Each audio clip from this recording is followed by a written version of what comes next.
What's good, everybody? It's your boy Docs Forever. We back here for another episode of the Engineer's Corner. Welcome back. Thank you for watching. And this is going to be part 2 of training your ear. Pretty much your earlobes and your ears got to do push-ups, just like your muscles and all that. You got to do the same thing for your ears. And this is part 2 of training your ears. So welcome back. So last week we was talking about training your ear.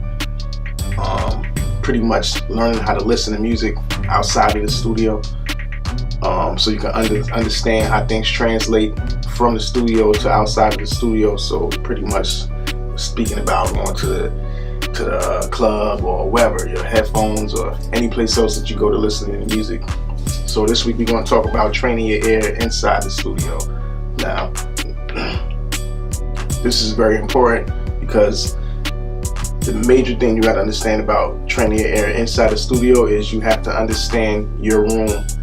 Your room is extremely important. The walls, the surfaces, the treatment, everything that you have in your room to combat the sound or help assist you with the sound is vital.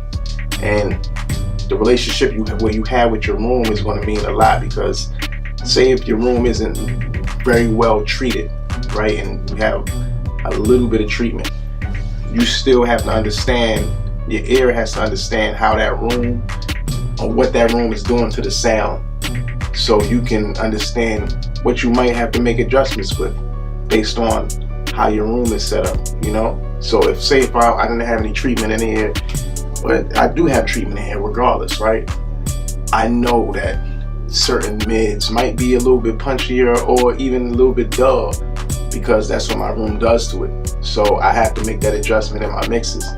So this week, what you should do is really understand the room that you're mixing in.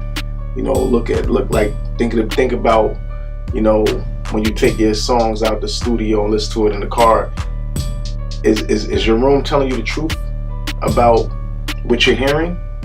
Is your room very honest with you, or is your room a little tricky?